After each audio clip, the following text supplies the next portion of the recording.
नमस्कार छात्रों, मैं दीपक आप सभी का आपके अपने YouTube चैनल तैयारी प्लस एकेडमी में आप सबका स्वागत करता हूं। आज के इस वीडियो लेक्चर में हम कक्षा 10वीं के चौथे पार्ट की तीसरी एक्सरसाइज के क्वेश्चन 8, 9, 10 और 11 मतलब पूरी कंप्लीट एक्सरसाइज करने वाले हैं। समझ में आ रही बात? तो क्वेश्चन नंबर 8 जो है वो ये है, एक रेलगाड़ी द्वारा एक सामान्य चाल से 360 किलोमीटर की दूरी तय करनी है। यदि चाल 5 किलोमीटर प्रति घंटा अधिक होती तो वह यात्रा में 1 घंटा कम समय लेती। रेलगाड़ी की चाल बतानी है। मतलब एक रेलगाड़ी है जो एक सामान्य चाल से चलती है और 360 किलोमीटर की उसे दूरी तय करनी है, तो उसे कुछ समय लगता होगा। और अगर कह रहा है रेलगाड़ी की चाल 5 किलोमीटर प्रति घंटा और बढ़ा दी जाए, कितनी बढ़ा दी जाए?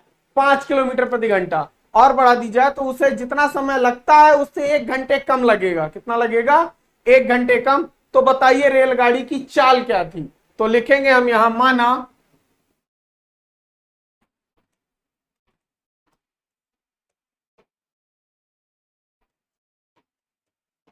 रेलगाड़ी की सामान्य चाल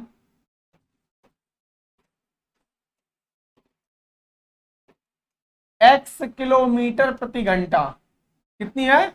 x किलोमीटर प्रति घंटा। उसे दूरी कितनी तय करनी है? 360 किलोमीटर। तो हम यहां लिखेंगे दूरी बराबर 360 किलोमीटर। ध्यान से देखिएगा बेटा, तो यहां लिखेंगे चूंकि रेलगाड़ी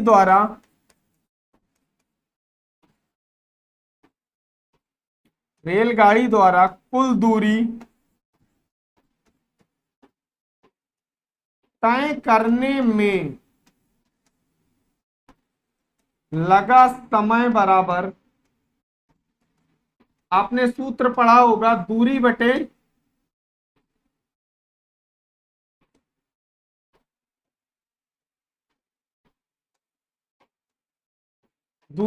चाल। अब दूरी कितनी है? 360 और चाल उसकी कितनी है? x। तो देखिए उस रेलगाड़ी को कुल दूरी तय करने में कितना समय लगा? 360 बटे x घंटे, क्योंकि समय जो होता है वो घंटे में होता है। अब ध्यान से सुनिए, क्वेश्चन ने आगे कहा यदि उसकी चाल 5 किलोमीटर प्रति घंटा और बढ़ा दी जाए। तो चलिए चाल बढ़ा देते हैं। तो यहां लिखेंगे चाल में वृद्धि कितने की हुई है? पहले x थी, 5 की वृद्धि हो गई, तो अब कितनी हो गई चाल? x प्लस 5 किलोमीटर प्रति घंटा। ध्यान से देखिएगा, अब चाल क्या हो चुकी है? x प्लस 5 किलोमीटर प्रति घंटा, और दूरी उसे उतनी ही तय करनी है, 360 किलोमीटर। तो फिर से लिखेंगे रेलगाड़ी द्वारा कुल दूरी तय करने में लगा समय बराबर दूरी बटे चाल। अब कितने घंटे लगेंगे? 360 बटे x प्लस 5 घंटे। आ रही बात समझ में? लेकिन आगे सॉल्व करते हैं। अब देखिए ध्यान से, उस प्रश्न ने कहा है तो रेलगाड़ी की चाल ज्ञात करनी है, तो चलिए ज्ञात करते हैं। तो लिखेंगे आप प्रश्नानुसार, पहले क्या थी? 360 बटे x बराबर 360 बटे x प्लस 5। अब देखिए कौन सी, जो बाद में एक रेलगाड़ी थी उसकी चाल बढ़ा दी गई थी, तो वो कितने समय पहले पहुंचती थी? 1 घंटे पहले पहुंच जाती थी। तो जो रेलगाड़ी अपने समय से, निर्धारित समय से पहले पहुंच जाती है, जितने समय पहले पहुंचती है उतना उसमें जोड़ देते हैं। तो 1 घंटे पहले पहुंचती है तो 1 इसमें जोड़ देंगे। अब इसका सोल्यूशन कर लीजिए और x की वैल्यू फाइंड करिए। तो ध्यान से देखिएगा इधर, अब इसका लासा लेंगे तो आएगा x प्लस 5। x प्लस 5 का x प्लस 5 में भाग देंगे तो 1 बार जाएगा, और 1 का गुणा कर दीजिए 360 से, तो 360 प्लस, अब 1 का भाग x प्लस 5 में देंगे तो x प्लस 5 बार जाएगा, तो x प्लस 5 और इधर 360 बराबर x। इसका क्रॉस मल्टीप्लीकेशन कर लीजिए, तिर्यक गुणा, तो x का जब 300, देखिए x का 360 से करेंगे तो 360x, एक्स का एक्स से करेंगे तो एक्स स्क्वायर प्लस एक्स का 5 से करेंगे तो 5x बराबर, अब x का 360 से तो 360x प्लस, अब 360 का करेंगे 5 से तो 36 पंचे 180 और जीरो पहले से है तो आ जाएगा कितना 1800, कितना आ जाएगा 360 से 360 कैंसिल आउट हो जाएगा, क्या बचेगा x square plus 5x minus 1800 बराबर 0। देखिए अब जो आपका समीकरण है ये एक द्विघात समीकरण बन गया है। अब इसे हल करना है, ऐसी दो संख्याएं ढूंढनी है जिसका गुणा करने पर कितना आए 1800 आना चाहिए, और उन्हीं दो संख्याओं को जोड़ने या घटाने पर कितना आना चाहिए 5, और 5 कहे का हो प्लस का। समझ में आ रही बात? तो ऐसी संख्या ढूंढनी है, तो चलिए इन दोनों का गुणा करना है अब हमें। तो ध्यान से देखिएगा, एक्स स्क्वायर प्लस, अब गुणा करने पर कितना आना चाहिए 1800 आना चाहिए, और जोड़ने घटाने पर कितना आना चाहिए 5 आना चाहिए। तो ऐसी दो संख्याएं जो है वो होंगी 45 माइनस 40, देखिएगा ध्यान से, इंटू एक्स माइनस 1800 बराबर 0। देखिए 45 चौको 180 होता है और 0 ऐड कर देंगे तो 1800 हो जाएगा। अगर 45 में 40 घटा देंगे तो प्लस का 5 बचेगा। समझ में आ रही बात? चलिए, अगर समझ में आ रही है तो फटाफट से वीडियो को लाइक कर दीजिए और ध्यान से देखिएगा सवाल को। एक्स का अंदर मल्टीप्लाई करिए तो x square plus 45x minus का 40x माइनस 1800 बराबर 0। अब दो दो के जोड़े बनाइए, इन दोनों में क्या कॉमन है x, तो आ जाएगा x प्लस 45, इन दोनों में क्या कॉमन है माइनस का 40, तो माइनस का 40 आएगा तो प्लस का x, माइनस माइनस प्लस, और 40 का भाग देंगे तो कितनी बार जाएगा 45 बार बराबर 0, कितना आ जाएगा बराबर में 0। ध्यान से देखिएगा, अब इन दोनों में क्या कॉमन है x प्लस 45 और अगले ब्रैकेट में आएगा x माइनस 40 बराबर 0। अब इन दोनों को 0 के बराबर कर दीजिए, क्या कर दीजिए 0 के बराबर। तो ध्यान से देखिएगा, x प्लस 45 बराबर 0 और x माइनस 40 बराबर 0। x प्लस 45 उधर जाएगा तो कहे का हो जाएगा माइनस का, और x माइनस 40 बराबर 0, तो x बराबर 40। अब आप जानते हो चाल कभी ऋणात्मक होती नहीं है, इस वजह से हम पॉजिटिव संख्या को लेंगे, तो यहां लिखेंगे अतः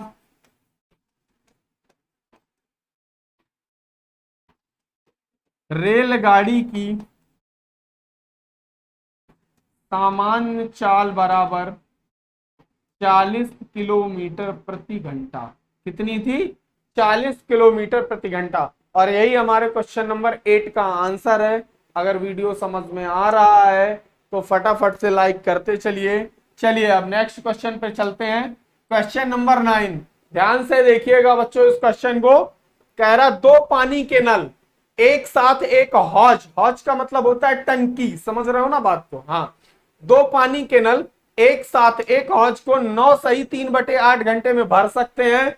बड़े व्यास वाला नल हौज को भरने में कम व्यास वाले नल से 10 घंटे कम समय लेता है। प्रत्येक द्वारा अलग अलग हौज को भरने में कितना समय लगेगा? तो देखिए व्यास का मतलब होता है उसका मुहाड़ा, समझ में आ रही ना बात, उसमें कितनी जगह है। तो ध्यान से सुनिएगा, क्या कह रहा, बड़े व्यास वाले से जो नल है उसे छोटे व्यास वाले नल से 10 घंटे कम समय लगता है। तो यहां लिखेंगे हम माना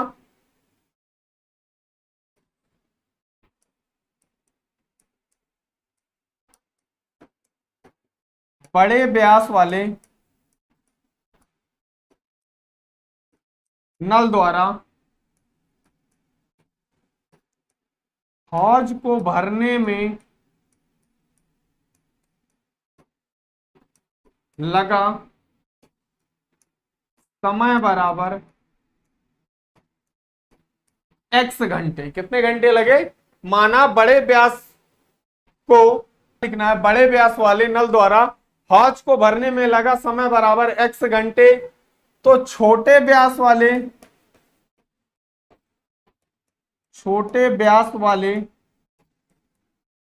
नल द्वारा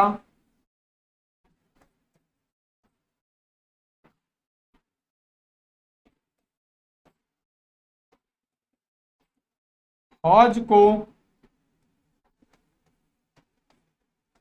भरने में लगा समय बराबर x प्लस 10 घंटे। क्योंकि भाई बड़े वाले से उसे 10 घंटे ज्यादा लग रहे हैं। आप अगर ऐसा माने कि छोटे वाले को x लगा है तो फिर बड़े वाले को यहां लिख सकते हैं x माइनस 10 घंटे। कितने लिख सकते हैं? x माइनस, लेकिन हमने क्या माना, बड़े व्यास वाले नल को कितना समय लगा है? x घंटे, इसलिए छोटे वाले को उससे ज्यादा लग रहा है 10 घंटे, तो क्या मानेंगे? x प्लस 10 घंटे। समझ में आ रही बात? तो अब यहां लिखेंगे हम, चूंकि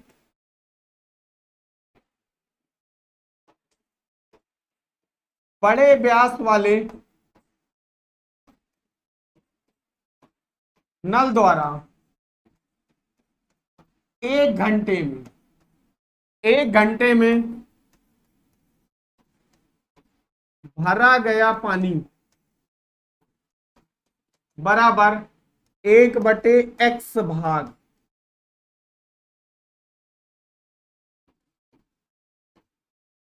1/x भाग, वो अपनी पूरी क्वांटिटी जितना समय लेता है उसका 1 घंटे में कितना भरेगा? 1 भाग उसका पानी भर देगा। समझ में आ रही बात? इसी प्रकार छोटे व्यास वाले नल द्वारा 1 घंटे में लगा समय कितना पानी भर पाएगा? 1/x प्लस 10 भाग। समझ में आ रही बात? अब देखिए, पूरा पानी, पूरा हौज, दोनों नल अगर एक साथ खोले जाते हैं तो 9 सही 8/3 घंटे में भरते हैं। 9 8 72 और 3 75, 75/8 घंटे लगते हैं टोटल। कितना समय? मतलब पूरे हौज को भरने में। तो 1 घंटे में कितना पानी भरा जाएगा, मतलब उस हौज में 1 घंटे में कितना भरा जाएगा? इसका टोटल का 1 भाग। तो इसका उल्टा कर देते हैं हम, तो 8/75 भाग कितना भरा जाएगा?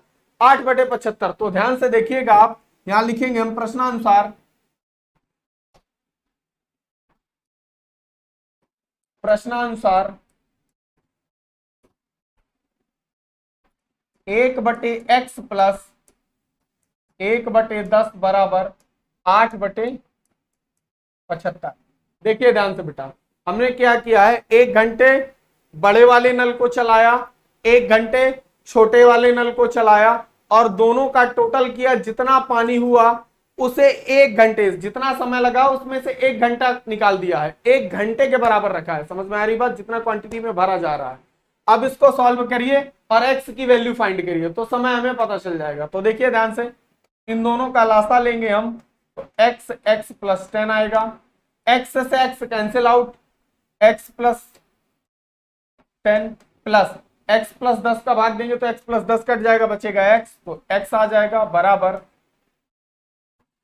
8/75। इसका क्रॉस मल्टीप्लीकेशन कर लीजिए। तो देखिए ध्यान से, x का पहले अभी क्रॉस मल्टीप्लीकेशन मत करिए, इसे और सॉल्व करिए। x 2x प्लस 10 बटे नीचे गुणा कर लीजिए, x स्क्वायर प्लस का 10x बराबर 8/75। अब क्रॉस मल्टीप्लीकेशन कर लीजिए, तो x का गुणा करेंगे तो आएगा 8x स्क्वायर प्लस 8 दाम 80x बराबर 75 दुनाई 150x और प्लस का 75 दाम 750। अब इसका पक्षांतर करिए, तो 8x square plus 80x minus का 150 और माइनस का 750 बराबर 0। ध्यान से देखिएगा बेटा, 8x स्क्वायर माइनस 150 में 80 जाएगा तो कितना बचेगा? 70x माइनस 750 बराबर 0। अब देखिए, अब सबसे पहले अगर एक्स स्क्वायर के साथ कोई संख्या होती है तो सबसे पहले हम उसका लास्ट वाली संख्या से गुणा करते हैं। तो देखिए 750 गुणे 8, 0 अपने पास है, 8 5 40 की 0 हासिल है 4, 8 7 56 और 4 60। तो गुणा करने पर कितना आना चाहिए? 6000। कितना आना चाहिए? 6000। और जोड़ने घटाने पर कितना आना चाहिए? 70। तो ऐसी दो संख्याएं होती हैं 120 और 50, 12 पंचे 60 और 2 0, 6000। अगर 120 में 50 घटा देंगे तो कितना बचेगा? 70 बचेगा। समझ में आ रही बात? और 70 काहे का चाहिए? माइनस का चाहिए, इसलिए हम क्या करेंगे? 120 को माइनस का रखेंगे। ध्यान से देखिएगा बेटा, तो इसे सॉल्व करते हैं। इसे हम लिख पाएंगे 8x² minus 120 minus 70 x minus 750 बराबर 0। x का अंदर मल्टीप्लाई करिए तो 8x² माइनस का 120x माइनस माइनस प्लस का 70x माइनस, सॉरी यहां पर 70 नहीं 50 आएगा, क्योंकि नहीं तो फिर 120 में 50 घटाएंगे तब 70 बचेगा, हमें 70 लाना है। ठीक है, तो बेटा यहां भी 70 नहीं 50 आएगा। कितना आएगा? 50x माइनस 750 बराबर 0। अब इन दोनों में कॉमन करिए, देखिए इन दोनों में क्या कॉमन दिखाई दे रहा है, तो आपको 8x कॉमन दिखेगा। क्या कॉमन दिखेगा? 8x कॉमन ले लीजिए, तो क्या बचेगा? 8x कॉमन लिया तो बचेगा x माइनस, देखिए अब 8 का भाग 120 में देना, तो 8 ही करने 8, कितना बचा? 4 बचा, 40 हो गया, 8 पंच 40 प्लस, अब इन दोनों में देखिए क्या कॉमन है, तो इसमें सीधे से 50 कॉमन ले लीजिए, तो क्या बचेगा? x माइनस का 15, क्योंकि देखिए 15 पना 75 होता है, तो 0 0 कैंसिल, 15 पना 75 15 बार जाएगा बराबर 0।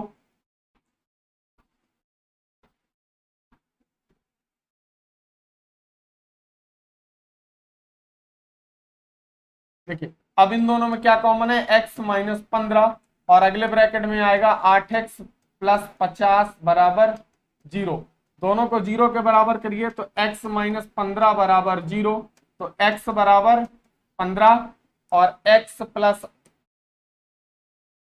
8x प्लस 50 बराबर 0, तो यह आ जाएगा 8x बराबर माइनस का 50, x का मान माइनस 50/8।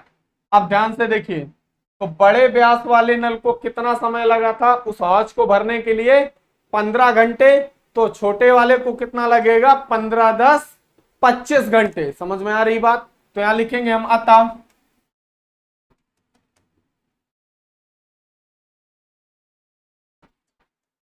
बड़े व्यास वाले नल को लगा समय बराबर 15 घंटे, और छोटे व्यास वाले को लगा समय बराबर x प्लस 10 बराबर 15 प्लस 10 बराबर 25 घंटे। समझ में आ रही बात? तो देखिए बेटा ये हमारे क्वेश्चन नंबर 9 का आंसर है। तो समझ में आ रहा है ना? तो चलिए फिर नेक्स्ट क्वेश्चन को सॉल्व करते हैं, और ध्यान से देखिएगा बेटा, जो हमारा नेक्स्ट क्वेश्चन है वो सेम क्वेश्चन नंबर 8वें क्वेश्चन जैसा है। समझ में आ रही बात? सेम, बस थोड़ी लैंग्वेज चेंज कर दी है और क्या है, डिजिट चेंज कर दिए हैं, बाकी पूरा सेम वैसे ही तरीका सेम है। कह रहा मैसूर से बेंगलोर के बीच की दूरी 132 किलोमीटर, यात्रा करने वाली एक एक्सप्रेस रेलगाड़ी सवारी रेलगाड़ी से 1 घंटा कम समय लेती है। फिर से 1 घंटा ही कम ले रही है, ध्यान देना। मध्य के स्टेशनों पर ठहरने का समय ध्यान में ना लिया जाए। यदि एक्सप्रेस रेलगाड़ी की औसत चाल सवारी रेलगाड़ी की औसत चाल से 11 किलोमीटर प्रति घंटा अधिक हो, तो दोनों रेलगाड़ियों की औसत चाल बतानी है कितनी है। तो यहां लिखेंगे अम्मा ना,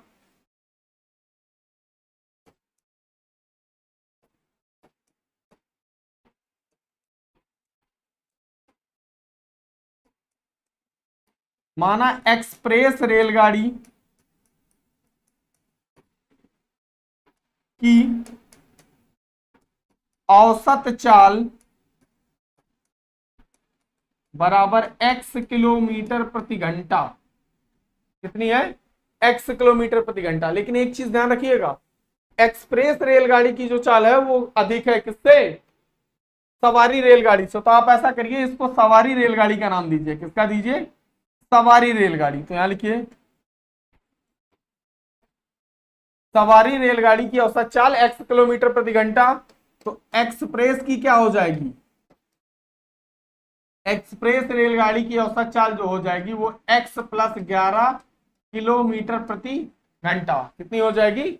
x प्लस 11 किलोमीटर प्रति घंटा, क्योंकि एक्सप्रेस जो रेलगाड़ी है वो सवारी रेलगाड़ी से 11 किलोमीटर प्रति घंटा अधिक तेजी से चल रही है। समझ पा रहे हैं ना?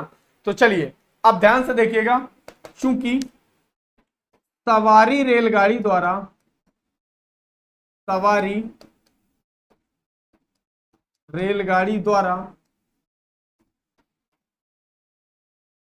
कुल दूरी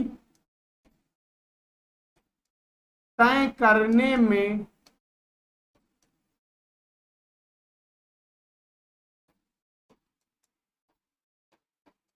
लगा समय बराबर दूरी बटे चाल।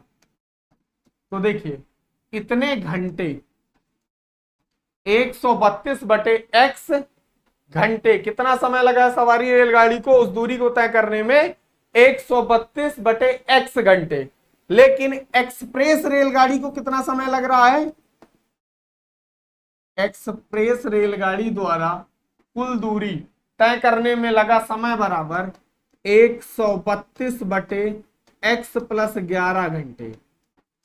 कितना समय लग रहा है? 132 बटे x प्लस 11 घंटे। समझ में आ रही बात? तो चलिए अब ध्यान से देखिए, कौन सी रेलगाड़ी? एक्सप्रेस रेलगाड़ी 1 घंटा कम समय लेती है किससे? सवारी रेलगाड़ी से। इसका मतलब यह है कि एक्सप्रेस वाली जो रेलगाड़ी है ना, वो 1 घंटा पहले पहुंच रही है। कितना पहुंच रही है? 1 घंटा पहले। तो हम इसमें एक क्या कर देंगे? प्लस कर देंगे। तो लिखेंगे आप प्रश्नानुसार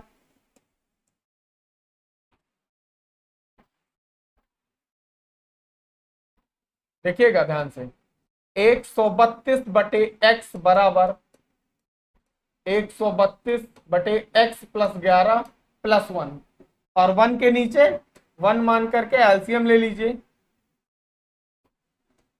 x प्लस 11 का भाग x प्लस 11 में देंगे तो कैंसिल आउट हो जाएगा, एक बार जाएगा तो आ जाएगा 132 प्लस 1 का भाग देंगे तो आ जाएगा x प्लस 11।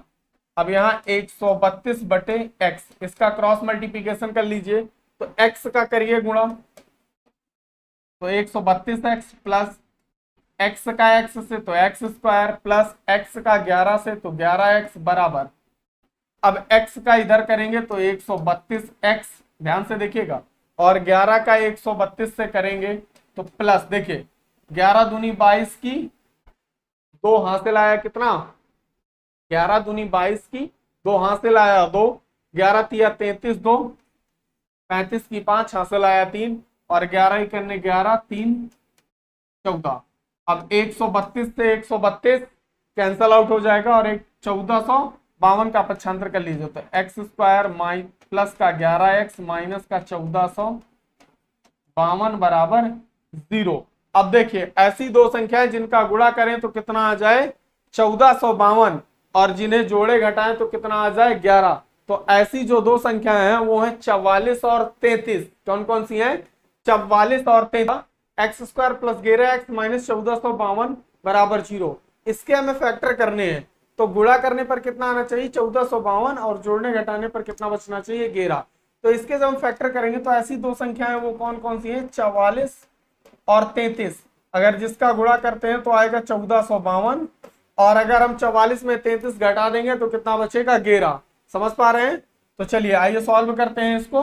तो ध्यान से देखिएगा आप लोग,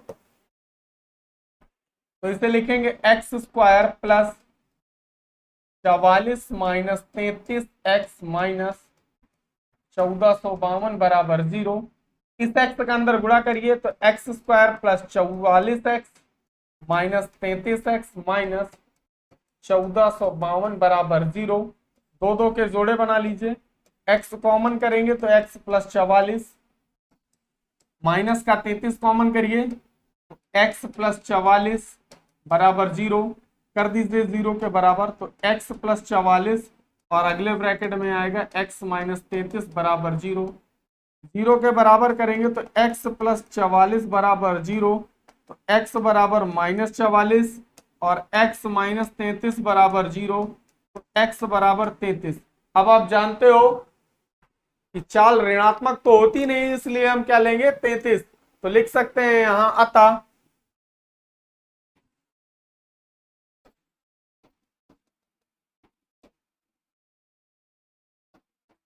सवारी रेलगाड़ी की चाल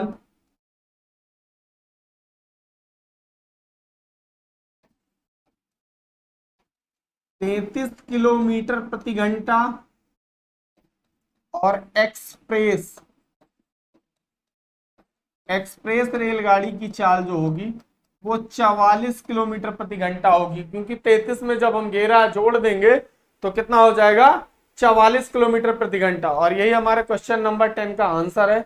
तो चलिए अब इस एक्सरसाइज के लास्ट क्वेश्चन नंबर 11 को सॉल्व करते हैं। तो ध्यान से देखिएगा बेटा, कह रहा दो वर्गों के क्षेत्रफलों का योग जो है 468 मीटर स्क्वायर है। यदि उनके परिमापों का अंतर 24 हो तो दोनों वर्गों की भुजाएं ज्ञात करनी है। क्या क्या है, तो यहां लिखेंगे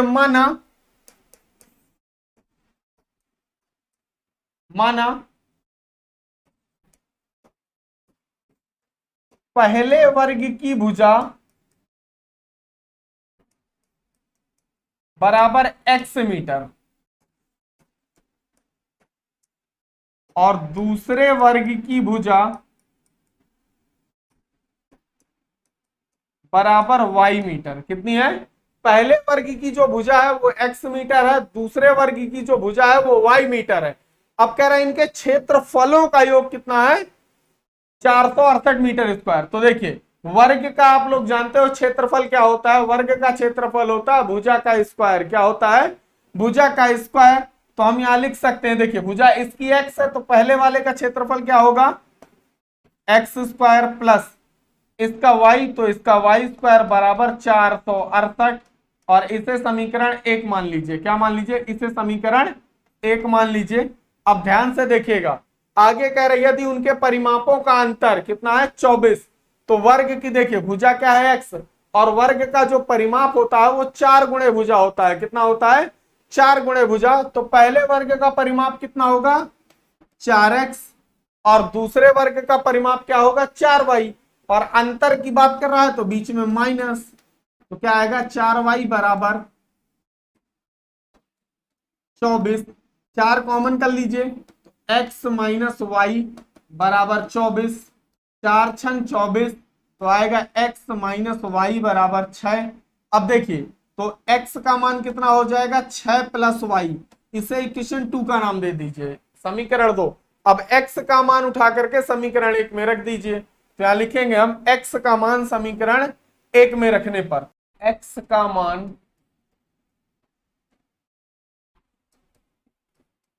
समीकरण 1 में रखने पर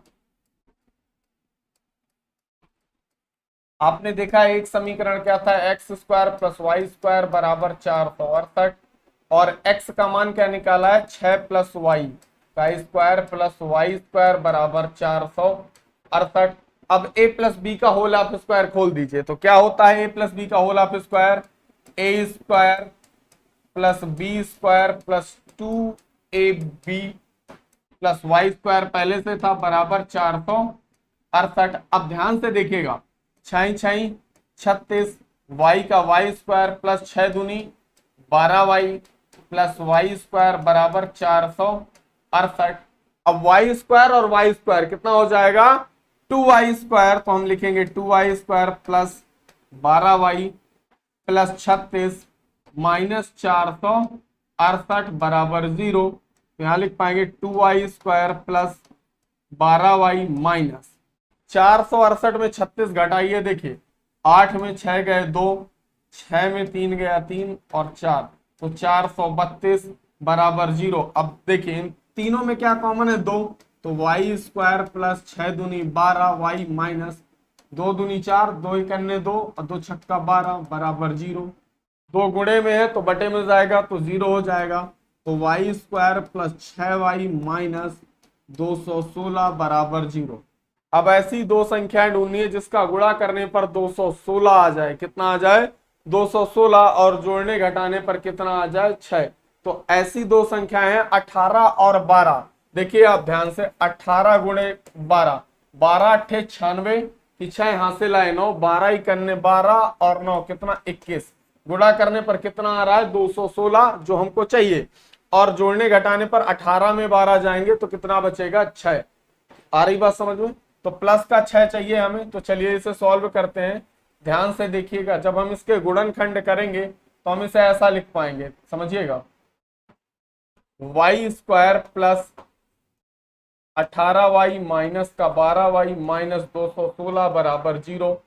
2 के जोड़े बना लीजिए, y कॉमन करेंगे तो यहाँ आ जाएगा y प्लस 18 माइनस का 12 और y प्लस 18 बराबर 0। इधर आएगा y प्लस 18 और अगले ब्रैकेट में y माइनस 12 बराबर जीरो, जीरो के बराबर कर दीजिए तो y प्लस 18 बराबर जीरो, तो y बराबर माइनस का 18, y माइनस 12 बराबर जीरो, तो y का मान आ जाएगा 12। अब देखिए निगेटिव वैल्यू को छोड़ देते हैं और धनात्मक मान लेके चलते हैं, तो y का मान कितना आ चुका है 12। अब ध्यान से देखिए y का मान 12 आ गया है, तो यहां लिखेंगे हम y का मान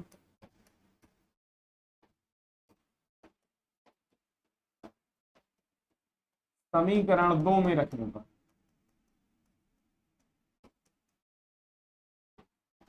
कहाँ रखना है 2 में, और 2 क्या था x बराबर 6 प्लस वाई, तो 6 प्लस 12 बराबर 18 मीटर।